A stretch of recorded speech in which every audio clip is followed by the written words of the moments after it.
Bagaimana Pak Ustaz cara supaya agama kita ini menjadi sempurna? Pak Ustaz selalu sebut, perkara yang kita minta kepada Allah yang paling utama mengatasi segala-galanya, yaitu minta agar Allah perbaiki agama kita. Allahumma aslih lana dinana alladhi huwa ismatu amrina. Ya Allah, perbaikilah agama kami, sebab dialah yang akan mengatur segala urusan kami. Pertama-tama yang kita minta agar Allah perbaiki adalah agama. Sekarang pertanyaan, macam mana agama yang kita anut ini, yaitu agama Islam, supaya agama kita sempurna? Okey, Ustaz jawab singkat saja, tapi dengan dalil. Bukan Ustaz reka. Kata para ulama, termasuk Dr. Yusuf Al-Qaradawi. Kata beliau, supaya agama kita ini sempurna,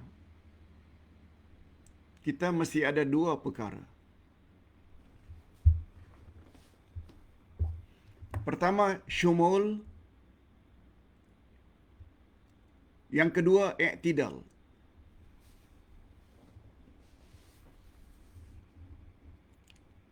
Syumul maknanya menyeluruh, komprehensif.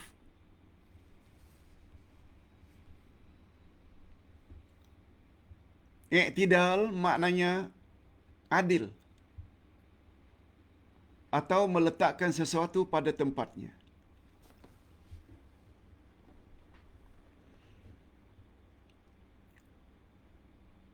Apa bukti dan dalil Ustaz perlu kepada syumul?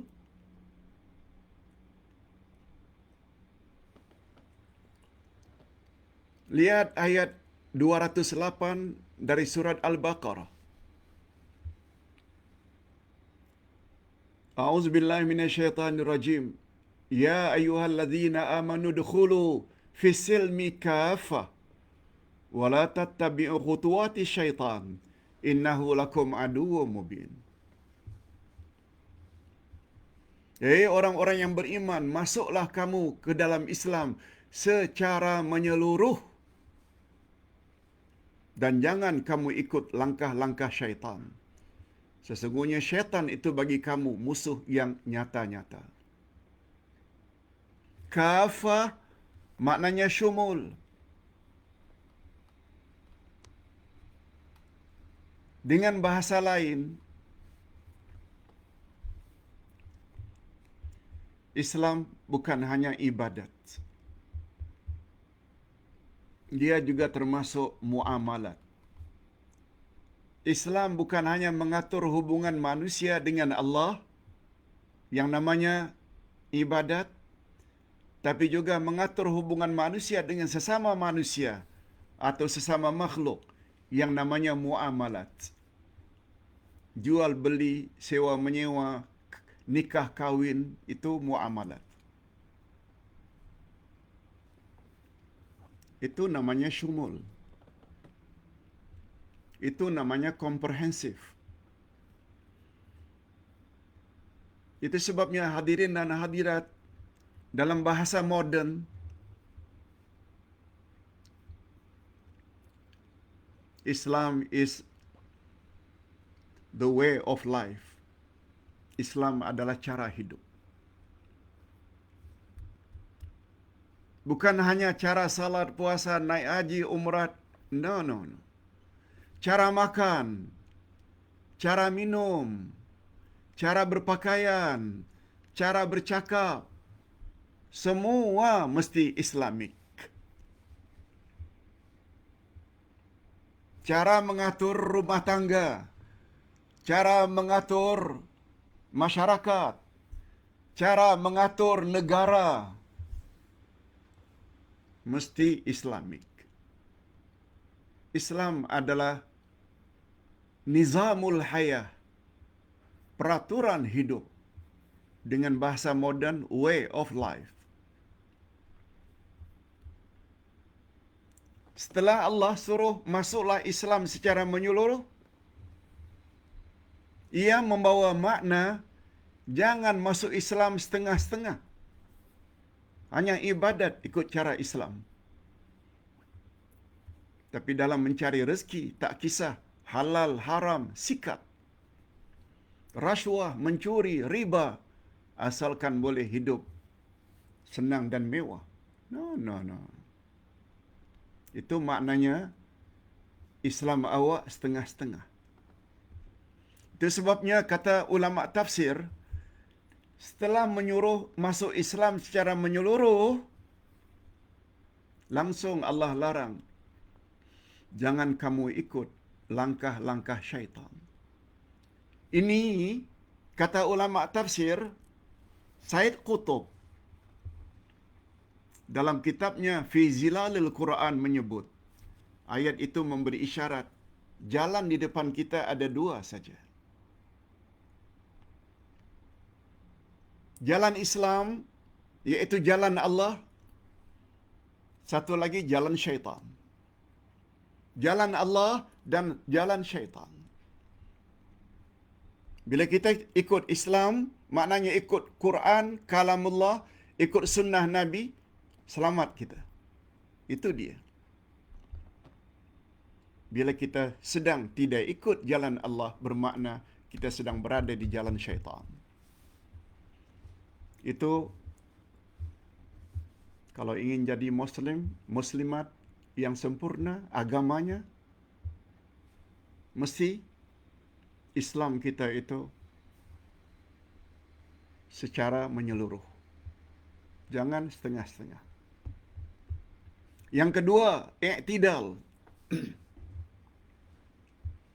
I'tidal maknanya meletakkan sesuatu pada tempatnya. Dr. Yusuf Al-Qaradawi menyebut, makna i'tidal ini adamut tatarruf wa adamul itraf. Tidak kurang dan tidak berlebih-lebihan.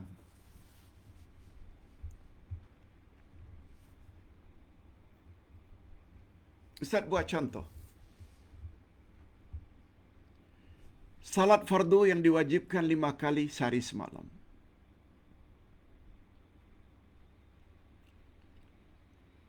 Lalu kita tambah dengan beberapa salat sunat, rawatib, qabliyah, ba'diyah, duha, tahajud, witir.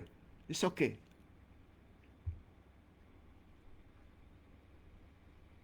Itu namanya i'tidal. Tapi bila salat fardu yang 5 kita buat hanya 2 waktu dalam sehari,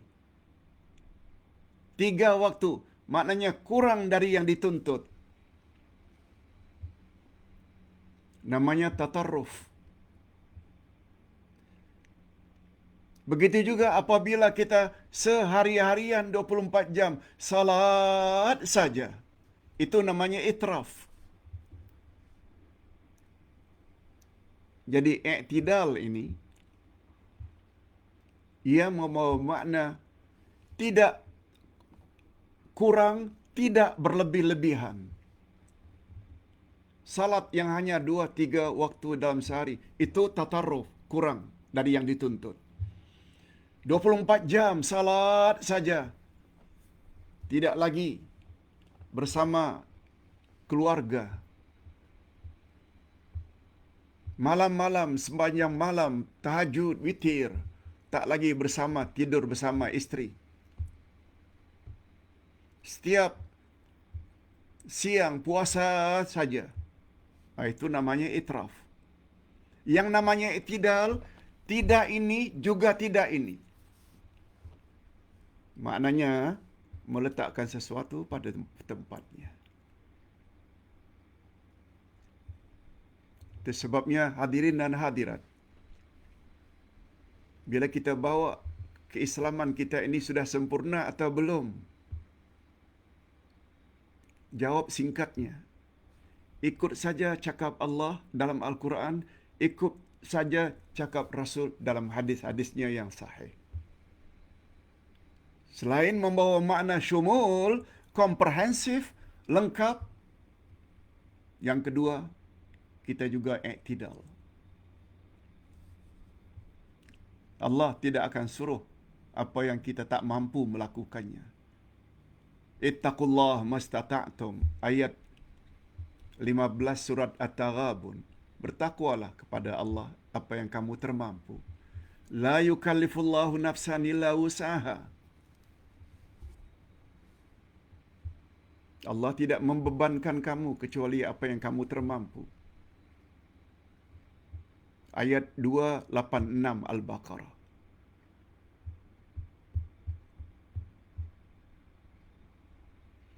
Allah juga berfirman pada ayat 184 Al-Baqarah,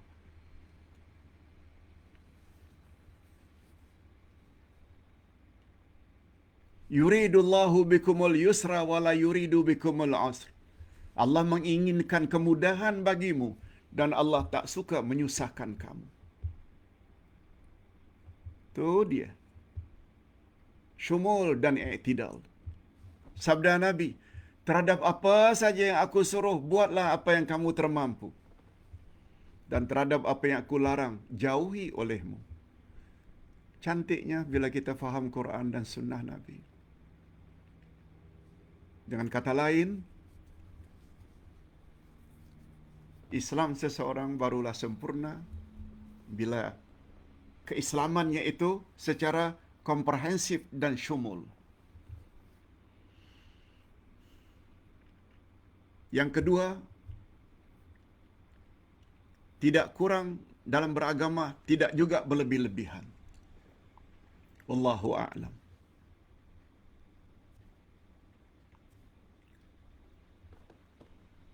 Pak Ustaz, soalan yang kedua. Jika seseorang diuji oleh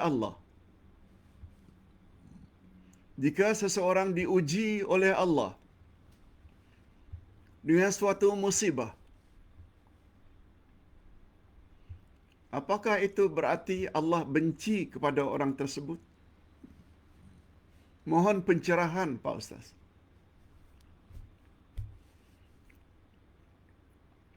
Bagus pertanyaannya.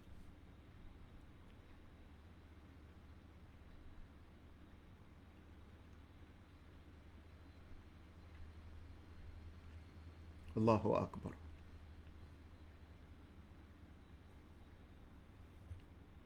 Allahu Akbar. Banyaknya ilmu murabbi. Allahu Akbar. Ustaz cuba menyampaikan apa yang Ustaz tahu.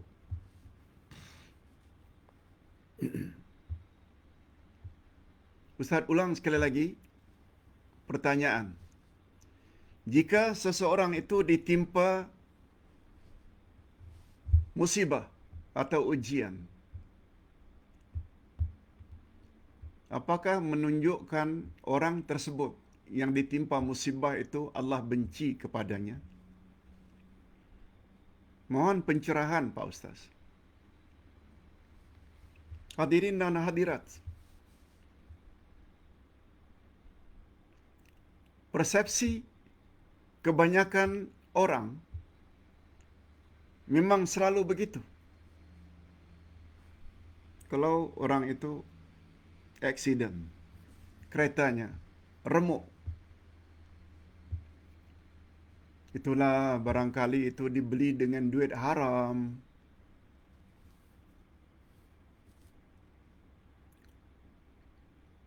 Kalau seseorang itu ditimpa apapun musibah, masyarakat selalu mengatakan dia itu memang patut sebab dia jahat.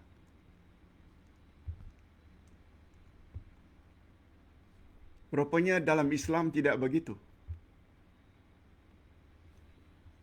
Ustaz pernah sebut beberapa tahun yang lalu.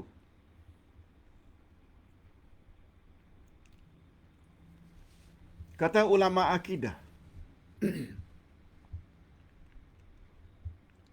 musibah atau ujian yang menimpa seseorang ada 3 motifnya.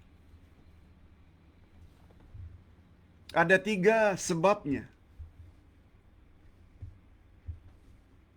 Itu sebabnya mereka mengatakan jenis musibah pertama, musibatul jaza, musibah balasan. Musibah yang kedua namanya musibatul bala, musibah ujian. Dan yang ketiga, musibatut tarbiyah, musibah pendidikan.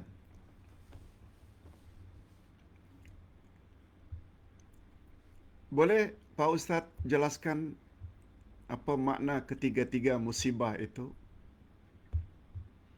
Musibatul jaza maknanya musibah balasan.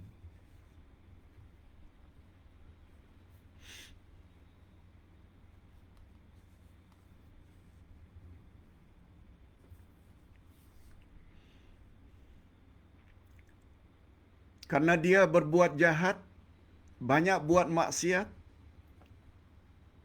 lalu dia ditangkap oleh pihak berkuasa di dunia.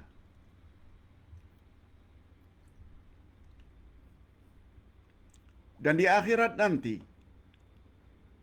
di alam barzakh, alam kubur, dia akan disiksa sebagai balasan terhadap dosa dan maksiat yang dia telah buat dulu di dunia. Itu namanya musibatul jaza. Pada hari akhirat nanti, dia akan jatuh ketika meniti siratal mustaqim, dimasukkan dalam neraka. Itu namanya musibatul jaza.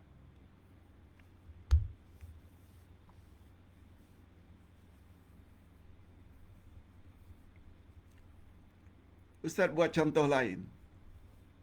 Mudah-mudahan kita dilindungi oleh Allah.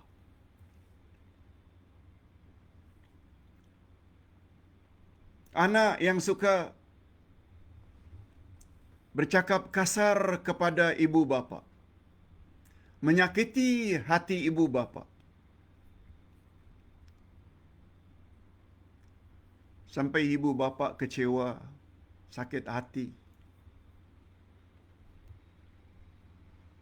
Ibu bapa meninggal dunia.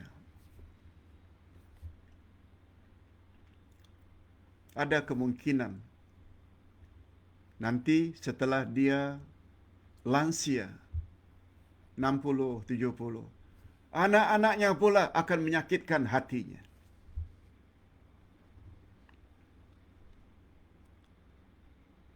Itu balasan daripada Allah karena dulu ketika dia muda suka menyakitkan hati ibu bapanya. Allah balas cash di dunia lagi. Sebab Nabi Muhammad sallallahu alaihi wasallam pernah bersabda, segala dosa umatku Allah akan balas di akhirat nanti kecuali 2. Kecuali 2 dosa umatku yang Allah akan balas di dunia lagi sebelum di akhirat. Apa dia? Penguasa yang zalim, kuku besi, diktator, dan yang kedua, anak yang durhaka.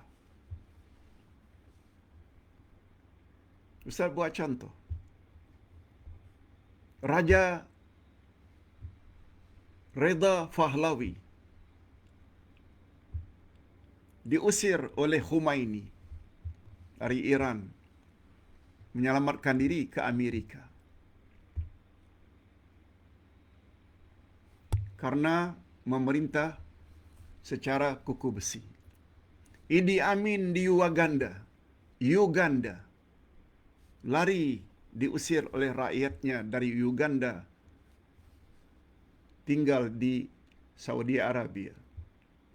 Marcos diusir oleh rakyatnya dari Filipina, menyelamatkan diri ke Amerika. Contoh. Di dunia lagi sudah nampak karena memerintah secara kuku besi.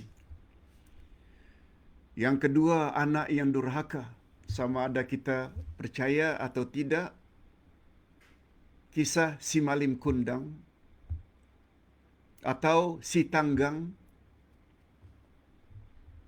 anak durhaka memang tidak akan selamat.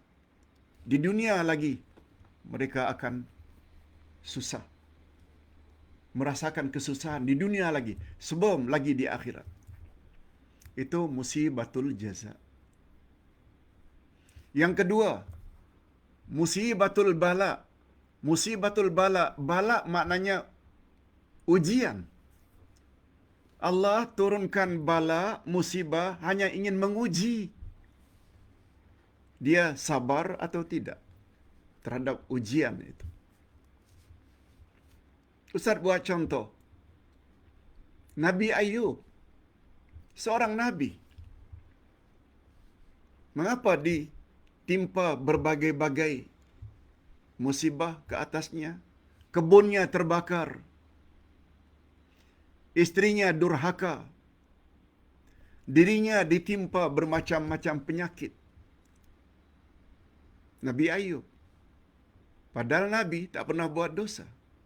Nah, itu di antara contoh musibatul bala. Allah semata-mata timpakan itu semua untuk menguji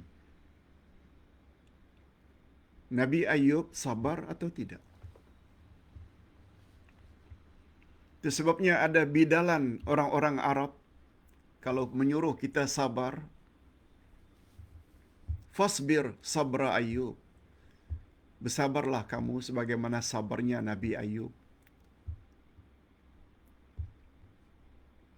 Sebagaimana kata-kata para sahabat. Pak Ustaz, sabar, fasbir sabra Ayub. Terhadap apa saja ujian yang menimpa, sabar. Yang penting, sampaikan kebenaran.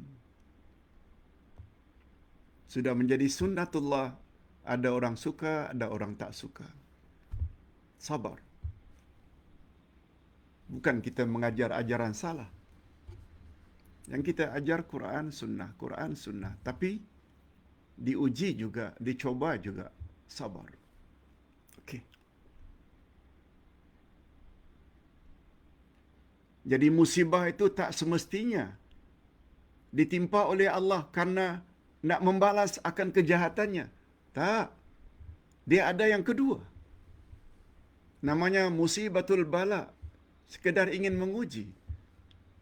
Yang ditimpa musibah itu sabar atau tidak. Sebabnya dalam surat Al-Asr, setelah watawasa bil haq, diikuti watawasa bis sabr. Hendaklah kamu berdakwah amar ma'ruf nahi munkar. Kemudian hendaklah kamu sabar.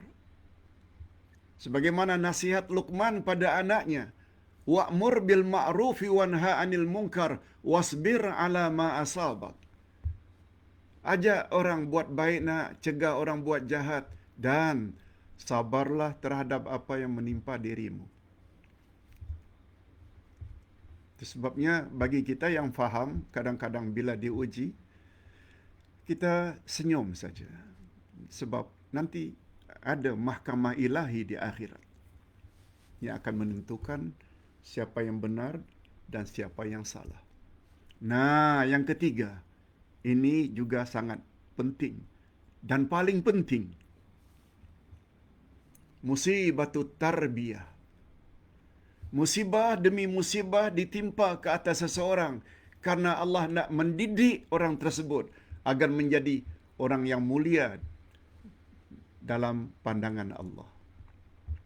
Hadirin dan hadirat, Siapa kita? Para nabi, para rasul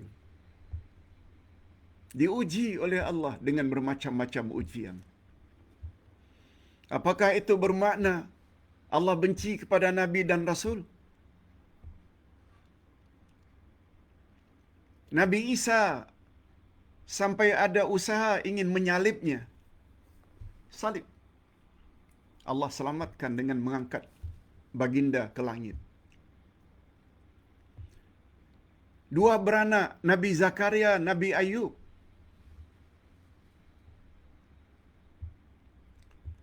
Maaf, Nabi Zakaria dan Nabi Ishak, anaknya, dua-duanya mati dibunuh dalam menyampaikan kebenaran.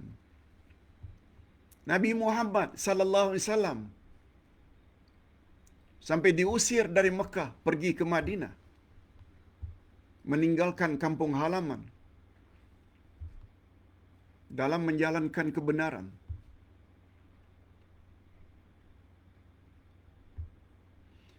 Musibah jenis yang ketiga ini namanya musibah tarbiyah. Karena ingin mendidik para nabi, mendidik para rasul agar menjadi orang-orang yang sempurna dan mulia di sisi Allah. Karena ingin mendidik. Jadi motif musibah menimpa seseorang bukan semata-mata karena Allah ingin membalas terhadap perbuatan jahatnya yang kita sebut itu namanya musibatul jaza. Tapi juga ada motif yang kedua, karena Allah hanya ingin menguji sampai di mana kesabaran orang tersebut menghadapi ujian. Dan yang paling tinggi, bila musibah itu ditimpa karena ingin mendidik, awak cekal atau tidak? Awak istiqamah atau tidak? Atau dengan ujian itu awak akhirnya tinggalkan kebenaran? No. No way. Ini pertanyaan yang kedua.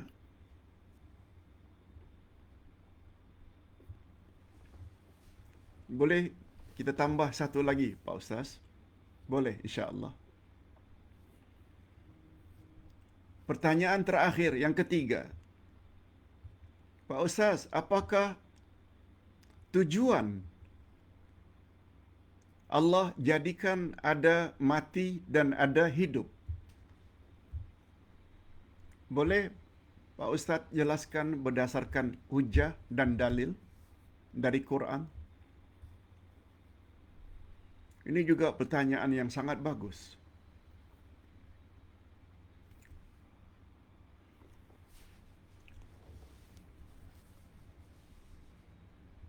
Hadirin dan hadirat semua, kita tahu tujuan Allah cipta manusia adalah agar beribadat kepada Allah. Semua kita tahu. Berdasarkan ayat 56 Az-Zariyat. Wa ma khalaqtul jinna wal insa illa liya'budun. Aku tidak jadikan jin dan manusia melainkan agar mereka beribadat kepadaku.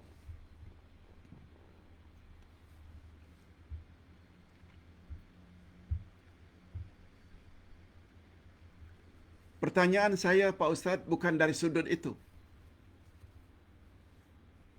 Kita kan dulu tidak ada, kemudian ada. Kemudian kita nanti akan mati, tidak ada. Kemudian ada balik, dibangkit pada hari kiamat. Apa tujuan Allah Subhanahu wa taala menjadikan mati dan hidup?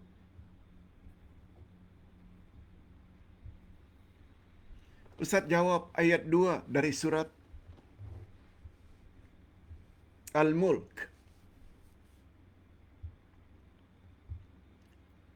Allah berfirman, A'udzubillahi minasyaitonirrajim.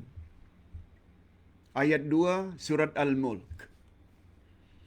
Alladzi khalaqal mauta wal hayata liyabluwakum ayyukum ahsanu amala.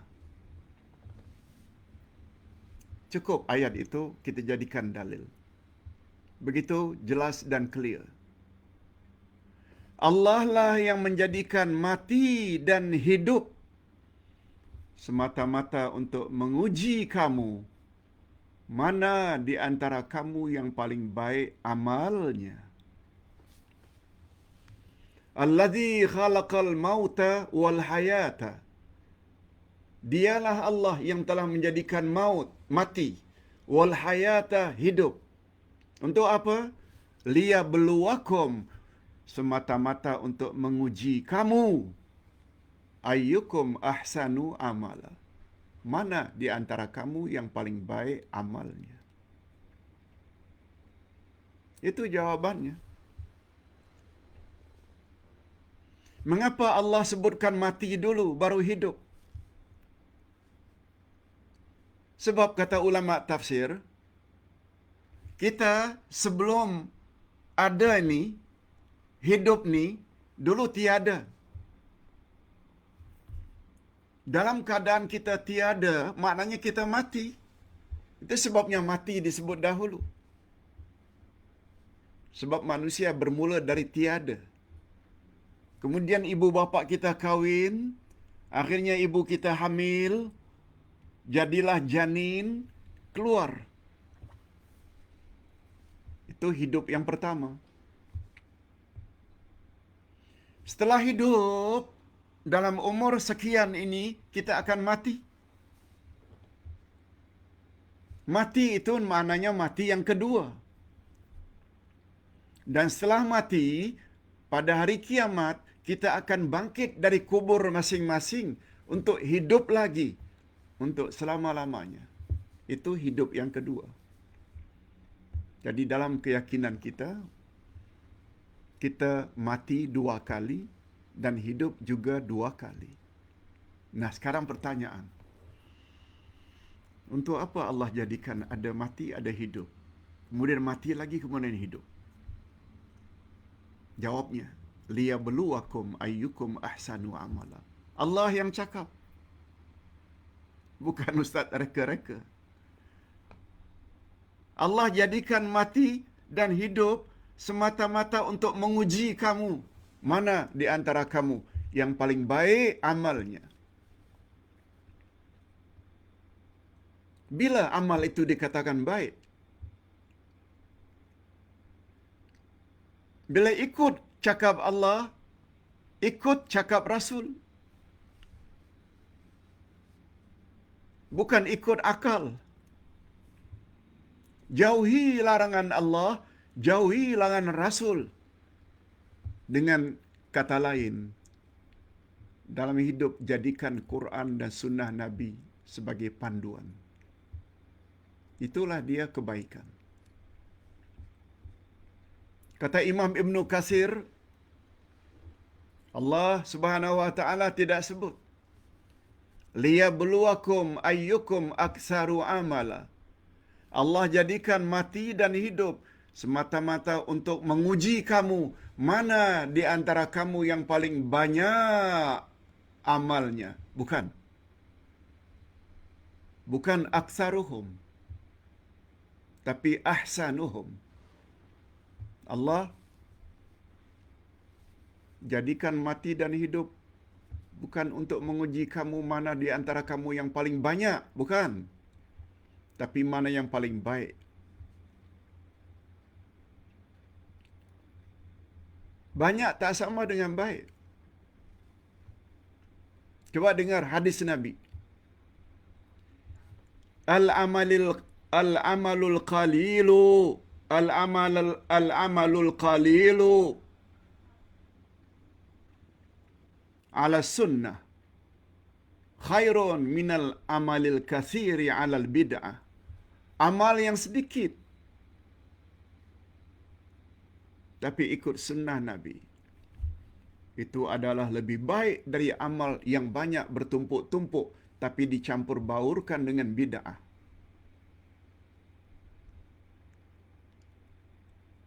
Jadi yang paling penting dalam hidup ini, amal itu baik. Itu sebabnya kata Nabi ketika menyebut ciri-ciri orang beriman yang panjang akal, bijak, aksaruhum zikran lil maut. Pertama, banyak ingat mati. Yang kedua,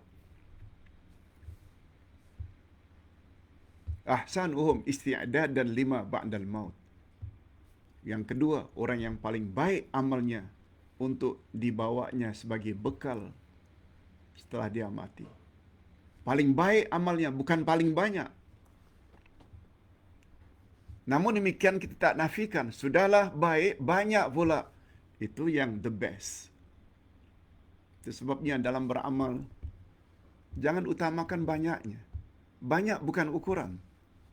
Sebagaimana Ustaz bacakan tadi ayat 116 Al-An'am. Bila kamu ikut majoriti, kebanyakan manusia, niscaya kebanyakan manusia itu akan menyesatkan kamu dari jalan Allah.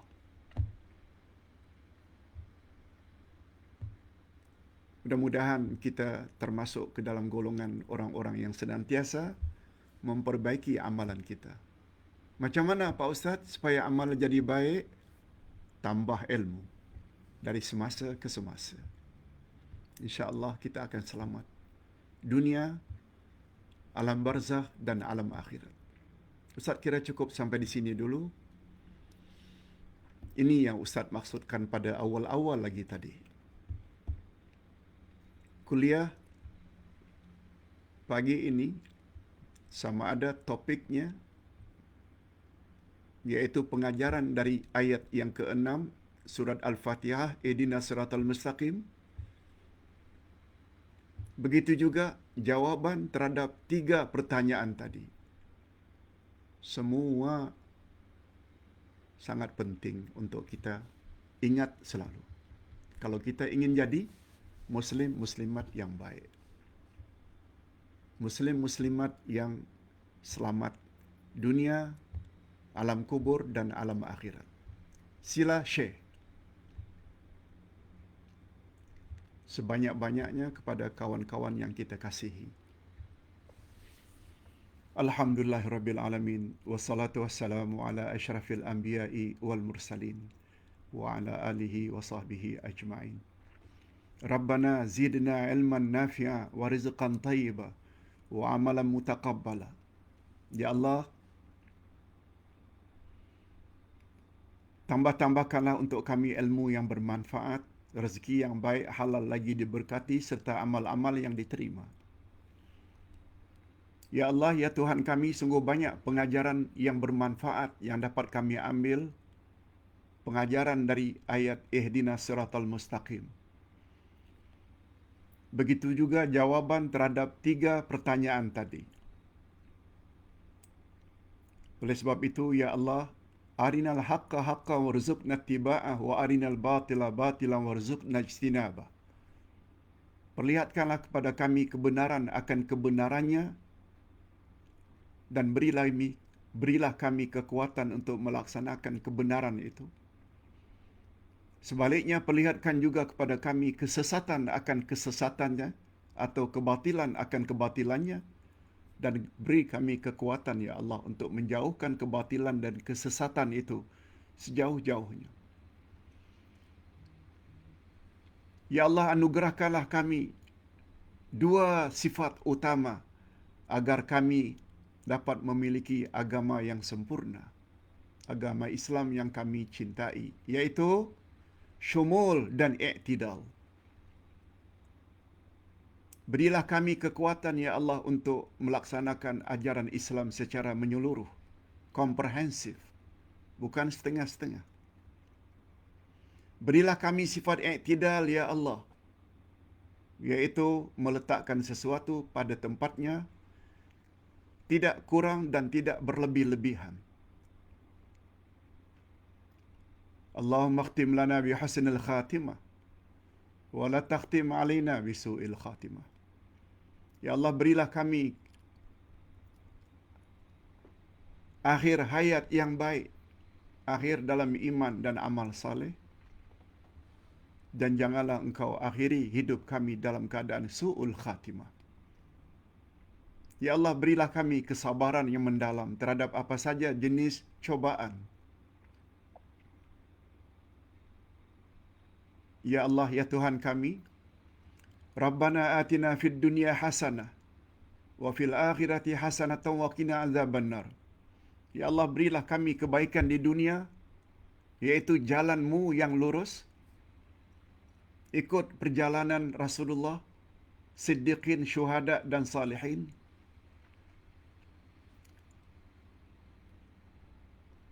Dan hindarkan kami daripada jalan-jalan atau godaan syaitan yang senantiasa mengajak kami supaya melalui jalan yang bengkok. Wa sallallahu ala nabiyyina Muhammad wa ala alihi wa sahbihi ajma'in. Subhana rabbika rabbil izzati amma yasifun. Wa salamun alal mursalin walhamdulillahi rabbil alamin. Subhanakallahumma wa bihamdik. Asyhadu an la ilaha illa anta astaghfiruka wa atubu ilaik. Wassalamualaikum warahmatullahi wabarakatuh.